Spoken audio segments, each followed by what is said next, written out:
Bom dia, turma do nono ano, que é o professor Vitor, professor de História.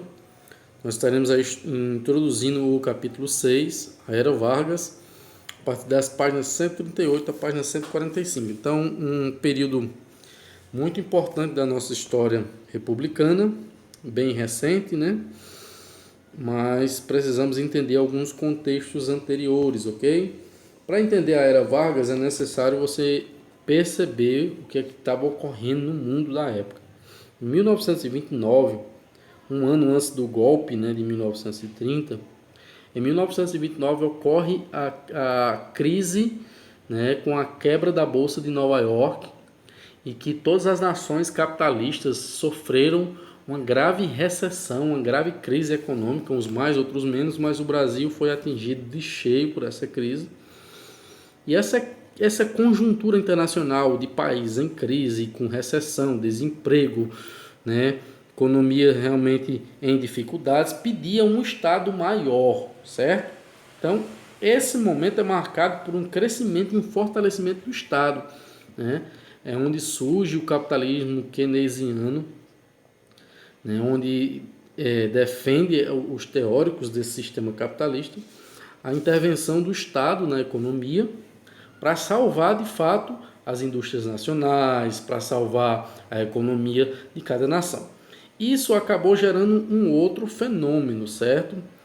Acabou gerando governos ditatoriais pelo mundo, porque essa questão do Estado maior, o Estado mais presente, acabou gerando um fortalecimento da figura do nacionalismo, essa ideia, né, de defender a pátria, de defender as suas fronteiras, de defender o seu território, e isso fez surgir, né, teorias como o fascismo, políticas como o fascismo, o nazismo, né, entre outras políticas aí de opressão de fato, né, da sociedade, certo? Eram políticas ditatoriais e foi gerado por esse clima que estava ocorrendo no mundo. Então, a partir, né, dessa conjuntura do mundo, a gente pode perceber que aqui no Brasil, né, nós sofremos com essa crise também e, de fato, pedia, né, esse Estado mais presente, né, para salvar a economia nacional, certo? Então, o Brasil, antes do golpe, já estava cansado de alguns sistemas que ocorriam na nossa política nacional. Primeira coisa, a nossa economia ela era de agroexportação, né? E era focada em apenas um produto, que era o café. A urbanização ocorria, mas era apenas nos centros ligados à produção do café, mais próximos nas zonas produtoras do café, como Rio de Janeiro, São Paulo, né? O estado de Minas Gerais, certo? E a industrialização ela ocorria a partir de mão de obra estrangeira, certo? Né, como imigrantes, principalmente italianos, japoneses e alemães. E isso também não favorecia, né, o interesse dos trabalhadores aqui no Brasil. Ocorreram diversos conflitos nesse período, né, como nós vimos na aula passada, a revolta da Chibata, a guerra do contestado, guerra de Canudos, a revolta da vacina, entre outros. Então, essa república, né, velha, essa república oligárquica, ela estava ultrapassada, certo, gente? Estava ultrapassada. A partir da Primeira Guerra Mundial, ela começa a sofrer um grande golpe, sabe? Em 1914 a 1918, no período que ocorre a Primeira Guerra Mundial, há um grande golpe na economia brasileira da República Oligárquica. Qual é esse golpe, professor? Os dois principais compradores de café do Brasil estavam em guerra, a saber, França e Inglaterra, certo? Estavam aí na guerra, envolvidos na guerra, e não estavam mais adquirindo o produto do Brasil. E isso fez com que houvesse uma crise na economia brasileira, certo? Afetou de cheio os cafeicultores, eles ficaram com seus armazéns cheios, e essa crise acabou causando uma recessão, acabou causando inflação, desemprego, muita pobreza e diversos outros aspectos bem negativos da sociedade, certo? É aí que surge a figura de algumas pessoas, aí, alguns políticos importantes, certo? esse sistema da república oligárquica entra em crise e ocorrem então as divergências políticas, certo, gente?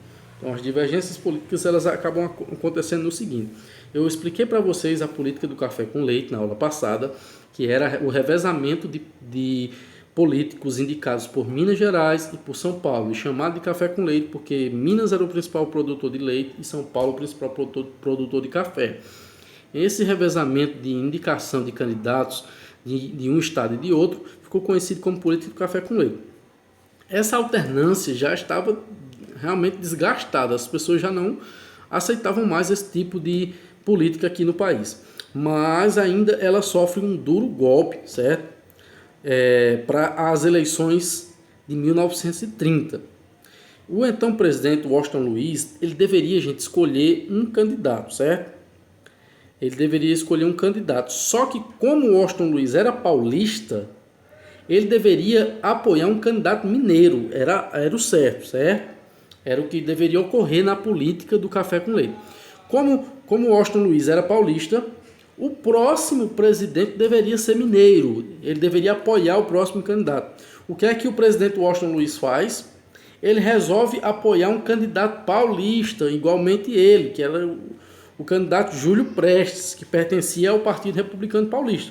Ao invés de indicar um mineiro, indica alguém, né, que é mais próximo dele, um paulista que está ligado politicamente a Washington Luiz, chamado de Júlio Prestes.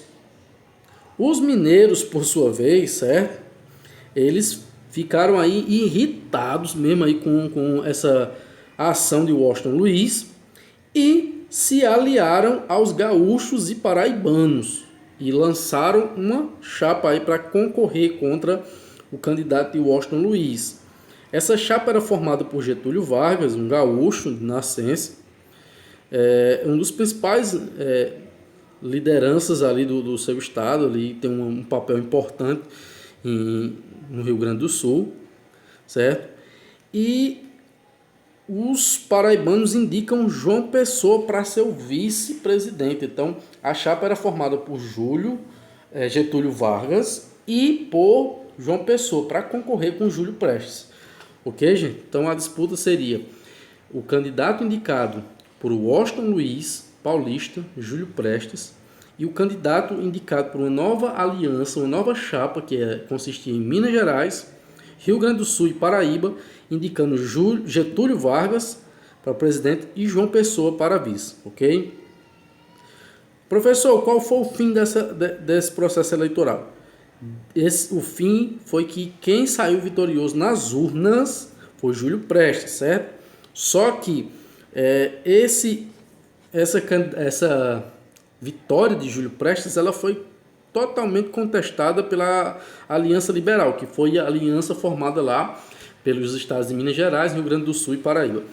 Ela foi totalmente contestada, certo? E o que acontece? Essa eleição foi acusada de fraude eleitoral, porque disseram que quem ganhou a eleição de fato foi o Getúlio Vargas, mas como houve a fraude, acabou que quem ganhou nas urnas foi Júlio Prestes. Segundo a Aliança Nacional Liberal, houve fraudes. Então, o que a Aliança Liberal fez? Passou a divulgar a ideia na sociedade que deveria ocorrer um golpe de Estado, certo? E para que derrubasse, realmente tirasse Júlio Prestes do poder. Diversos segmentos da sociedade brasileira apoiaram esse golpe, certo? Teve apoio do movimento tenentista, principalmente dos militares do Rio Grande do Sul, do Rio de Janeiro, de Minas Gerais, da Paraíba, do Pernambuco. E, de fato, o que fez com que as massas, a população no geral, apoiasse esse golpe foi o assassinato de João Pessoa por um rival político dele lá chamado João Dantas. E esse assassinato foi colocado como um atentado promovido por Washington Luiz. Quem era o candidato de Washington Luiz? O que tinha ganhado a eleição, Júlio Prestes. Então, o que é que ficou sendo divulgado nas massas? É que o Washington Luiz, juntamente com Júlio Prestes, tinha mandado assassinar João Pessoa e para que não houvesse essa oposição ao seu governo. Só que agora, muitos anos depois, foi descoberto que João Pessoa foi assassinado por uma questão lá amorosa, particular dele, né? Lá no estado dele, não tinha nada a ver com política, tá? Era uma questão ligada a questões amorosas, certo? Mas no período foi usado como algo político e isso fez com que estourasse um conflito, certo? Sem a participação de São Paulo. São Paulo ficou neutro.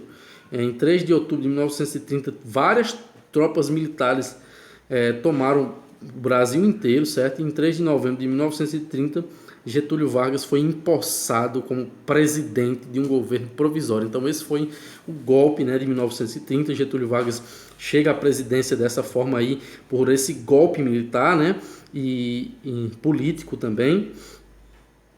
E ele acaba fazendo um governo de transição, que deveria durar de 1930 a 1934.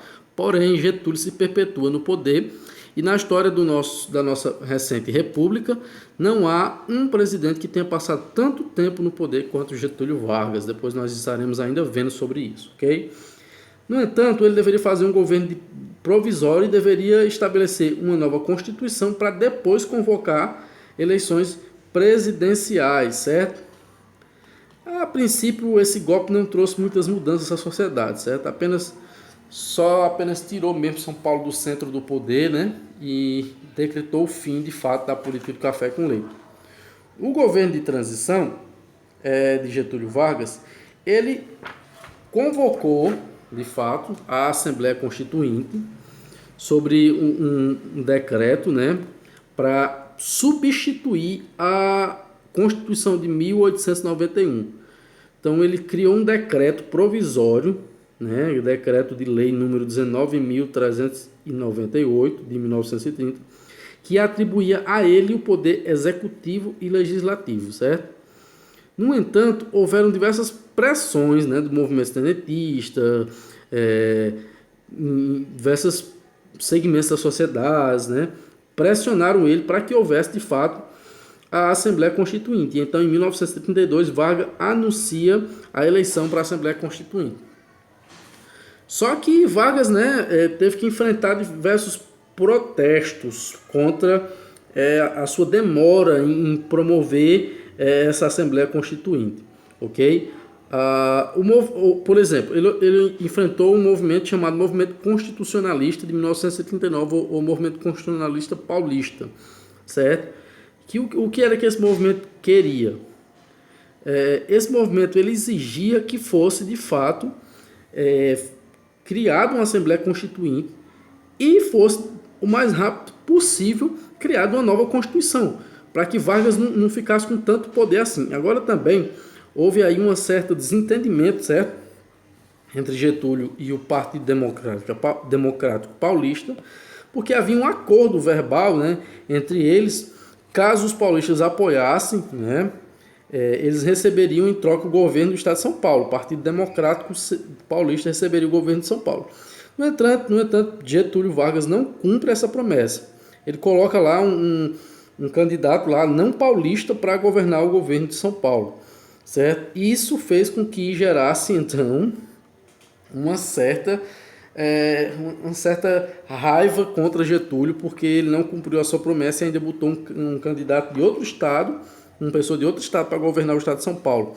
A crise, né, o craque da Bolsa de Nova York em 1929 ainda resultava, né, alguns aspectos negativos na sociedade, como, por exemplo, aumento do número de favela, a fome, a pobreza, desemprego, falência de empresas, falta realmente de empregos formais, entre outras coisas que estavam acarretando ali algumas agitações populares, certo? Então, juntou com a crise, juntou com a revolta do Partido Democrático Paulista, ocorre então o movimento constitucionalista de 1932.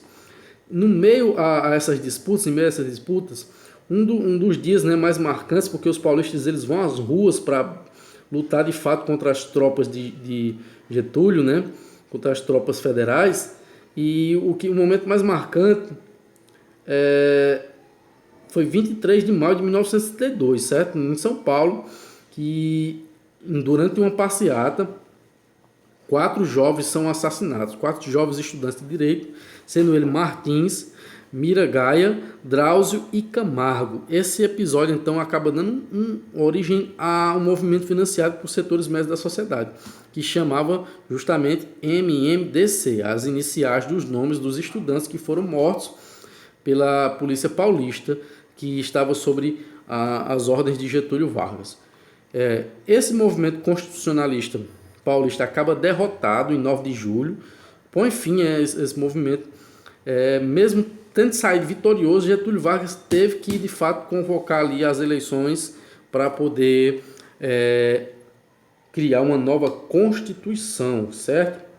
Nessa nova Constituição, essas eleições elas ocorreram em 1933 e a Constituição ela foi criada em 1934. O que ficaria claro para essa nova Constituição? O voto tinha que ser direto e secreto, com participação da população. Então, qualquer brasileiro maior de 21 anos de idade, homem ou mulher, poderia votar. Mas ele ainda não é um voto inclusivo, porque ainda há excluídos, né? Os analfabetos estão excluídos, os mendigos estão excluídos, os padres estão excluídos e os soldados, eles estão excluídos também, ok? E nesse momento, nessa Constituição é criada também a Justiça Eleitoral, que seria de total responsabilidade desses juízes eleitorais, a organização da eleição, né? a fiscalização dos deputados para a Constituinte, a contagem dos votos. E também cabia à Justiça Eleitoral empossar, né, os deputados que seriam eleitos, ok? Mesmo que essa ideia de democracia fosse bem pertinente nessa Constituição, os deputados eles foram eleitos de 2 formas. A primeira foi pelo voto de fato direto, certo? Mas a outra forma era uma eleição meio que indireta entre os sindicatos que teriam seus deputados, seus representantes. Essa indicação desses deputados sindicalistas gerou um efeito que muito positivo para os trabalhadores, que muitas vezes é atribuído a Getúlio Vargas, mas de fato ele vem desses deputados que foram eleitos a partir dos sindicatos, certo? Então essa nova Constituição, que ela foi promulgada em 16 de julho de 1934, ela continha 187 artigos que regulamentavam diversos setores, certo? O Brasil, no demais, não mudou muita coisa, continuou federalista, presidencialista, com a separação de poderes entre executivo, legislativo e judiciário, manteve a autonomia entre os estados brasileiros, desde que não ferisse a Constituição brasileira, e além de ter determinado também que a sua primeira eleição seria por meio do Congresso, não seria direta, seria o Congresso que iria eleger o seu próximo representante, e a partir da segunda eleição aí seria o povo que iria escolher. Devido a esse apoio dos sindicalistas e eles terem conseguido colocar diversos deputados sindicalistas dentro da Assembleia Constituinte, várias mudanças no setor, né, trabalhista brasileiro foram criadas, certo? Como, por exemplo, direitos para proteger de fato os trabalhadores. As principais leis nós podemos colocar como a isonomia salarial, que é isso, garantir que quem ocupe o mesmo cargo, mesma função, ganhe o mesmo salário, certo? E isso ficou bem claro lá na Constituição. Além da isonomia salarial, uma das conquistas nessa Constituição, a redução da jornada de trabalho. Nesse momento, diversos dos direitos que nós temos hoje, trabalhistas, foram estabelecidos, certo? Então, houve a redução da jornada de trabalho para 12 horas para 8 diárias, não poderia ceder 44 horas semanais, férias deveriam ser remuneradas para o trabalhador, descanso deveria ser remunerado aos fins de semana, criação do salário mínimo, diminuição das diferenças salariais, multa rescisória por demissão de trabalhadores sem justa causa, certo? Isso gerou, de fato, uma liberdade política para a atuação dos sindicatos e das associações de trabalhadores aqui no Brasil. A Vargas, né, ele tentou, de todas as formas, né, influenciar para que houvesse um processo de industrialização e que a industrialização passasse a ser a principal atividade econômica do nosso país. Por quê, gente? Certo? Por quê? Porque ele queria se libertar da exportação do café, porque ele entendia que ficaria refém de apenas um produto, de uma atividade de exportação era algo muito arriscado. Então, ele não queria ficar refém apenas da exportação do café. Vai que ocorre uma crise de produção, atinja direto a economia do Brasil e aí vai quebrar. Então ele ficou preocupado com isso e investiu na industrialização. Investiu bastante na educação básica e no ensino superior. Por quê? Porque ele buscou gerar vagas universitárias que tivessem relação direta com as indústrias, como por exemplo na construção civil, né? Surgiram nesse momento diversas vagas na engenharia, formação de médicos, de advogados, né? Nesse momento, para que houvesse uma alimentação desse sistema industrial que precisava se desenvolver, crescer e tomar corpo nesse momento, para que o Brasil tivesse uma outra fonte de renda que não somente as exportações de café. E ocorre então um processo de industrialização nesse momento aí no Brasil e é muito importante para o período. Muitas pessoas no Brasil consideram Getúlio Vargas um dos melhores presidentes que já teve no nosso país, se não o melhor, um dos melhores. Justamente por conta dos direitos trabalhistas, por algumas políticas populistas dele, algumas políticas que envolvia, de fato, diversos setores da sociedade. Eu costumo dizer um ditado que tem desse período, que Getúlio Vargas é considerado o pai dos pobres, mas a mãe dos ricos, tá? Então, os dois segmentos que mais crescem com Getúlio Vargas, né, são os muito ricos e os bem pobres, são os segmentos da sociedade que crescem com Getúlio Vargas. Por isso ele é considerado pai dos pobres, mas mãe dos ricos. Getúlio Vargas, então, ele é considerado esse político bom, né, melhor presidente do Brasil por algumas pessoas que não entendem que muitas das suas políticas foi apenas ideias, segmentos de outras pessoas. Por exemplo, ele é muito apontado por questão da redução da carga horária, né, por questão das férias remuneradas, descanso remunerado, criação do salário mínimo, certo? Multa rescisória por demissão sem justa causa, né? Entre outros direitos trabalhistas, mas que não foi ideia de Getúlio, foi ideia dos sindicatos e ele apenas acatou, certo? Então fica aí, gente, as dicas da aula de hoje. Vejam um capítulo, leiam um texto da página 145, que tem o título Aconteceu e tem um soldado apontando num cartaz, página 145. Vou estar mandando atividade por áudio, façam a atividade e qualquer dúvida nós estamos à disposição. Tudo de bom para vocês, gente. Tchau.